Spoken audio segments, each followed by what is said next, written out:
Hey, all my SLK friends out there. I have another little thing going on with my car that I have to fix, and I'm going to take you along for the ride.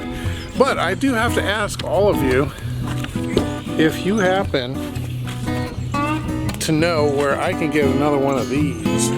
And what this is the lens that goes right there. You know, I don't want to buy the whole thing because everything works, but I just need this. This freaking thing fell off, and actually it was during the time when it was raining. I was driving up and down the street looking for this in the rain. It would have been great if this didn't break right here, but unfortunately it did. So anyhow, yep, and go like that.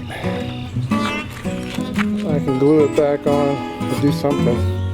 I have my inspections coming up soon, so I don't know if I really need to do that, but